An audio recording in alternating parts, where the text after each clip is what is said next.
पिछले दिनों एक डॉक्टर की बीवी का ऑपरेशन था, तो डॉक्टर ने खुद ही ऑपरेशन करने का फैसला किया।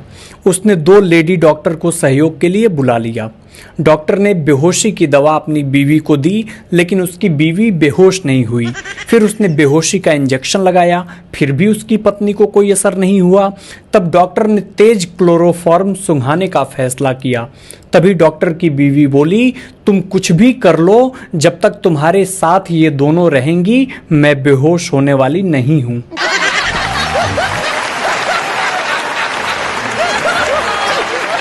देखिए, एक बात कोई नहीं बताएगा, मैं आपको बता देता हूं। जब आपका ब्लड प्रेशर हाई हो तो कुछ देर साली से बात करें, और जब लो हो तो कुछ देर घरवाली से बात करें, तुरंत आराम मिलेगा।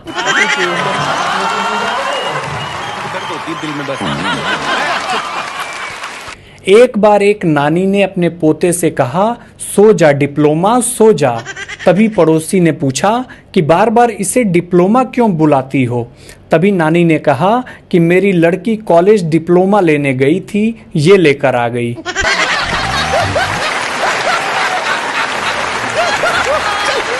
एक बार एक दोस्त ने दूसरे दोस्त से कहा कि अगर पति पत्नी का रिश्ता 7 जन्मों का है तो अभी कौन सा चल रहा है और कितने जन्म बाकी हैं, कैसे पता चलेगा। तभी दोस्त ने कहा कि जब पत्नी कहती है कि मैं तुम्हें समझ ही नहीं पा रही हूं कि तुम क्या चीज हो, तो समझो पहला चल रहा है।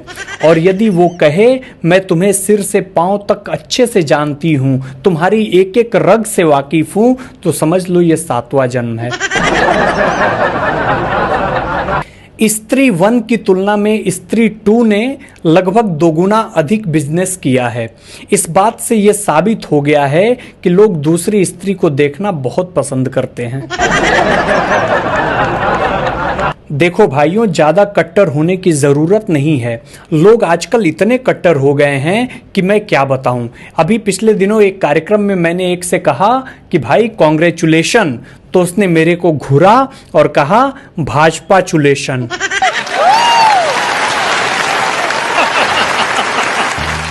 एक दोस्त ने दूसरे दोस्त से कहा कि तुम्हारी शादी के पहले और शादी के बाद तुम्हारे जीवन में क्या अंतर आया। उसने दिल छू लेने वाला जवाब दिया। उसने कहा वो मेरी क्लासमेट थी तो उसका होमवर्क मैं किया करता था। आज वो मेरी पत्नी है और आज भी उसका होमवर्क मैं ही करता हूं। पिछले दिनों गर्ल्स हॉस्टल में आग लगने पर बॉयज हॉस्टल के लड़कों ने मदद की। टीवी पर खबर आई, आग पर काबू पा लिया गया है। लड़कों पर काबू पाने की कोशिश जारी है।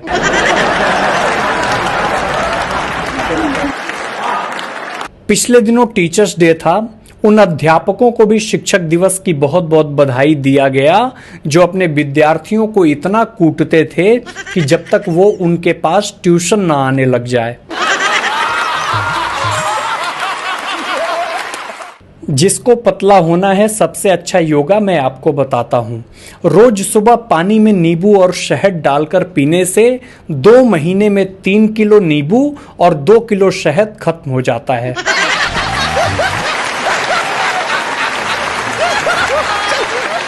देखिए, जीवन में आपको पहली गुरु माँ मिलेगी। दूसरा गुरु यदि देखा जाए तो आपके शिक्षक होंगे, और पुरुष की आखिरी गुरु उसकी पत्नी होती है। उसके पश्चात उसे ना तो कोई ज्ञान की आवश्यकता होती है और ना ही कोई ज्ञान काम आता है। पहले 5 ही छोड़ना मुश्किल था, अब भाई साहब 10 हो गए। पहले थे काम, क्रोध, लोभ, मोह, अहंकार।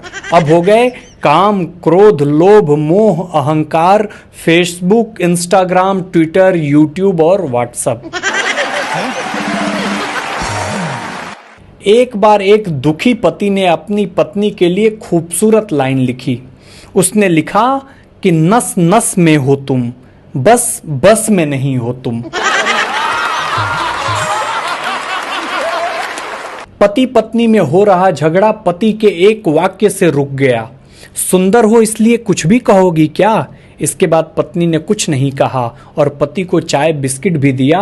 याद रखिए, हमें रोग से लड़ना है, रोगी से नहीं।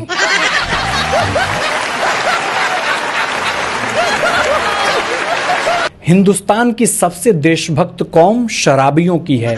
कितना भी टैक्स बढ़ाओ, बेचारे बिना विरोध के शराब खरीदते हैं। देश की तरक्की में इनके योगदान को नमन है। शराबियों से ज्यादा शिष्टाचारी कोई नहीं होता।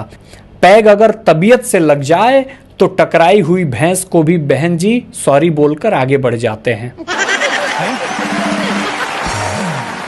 एक बार एक पति ने पत्नी से कहा कि तुम मायके जाती हो तो कैसा महसूस करती हो। पत्नी ने कहा, हम औरतों की उम्र 45 क्यों ना हो, मायके में पैर रखते ही 16 की उम्र वाली फीलिंग आ जाती है।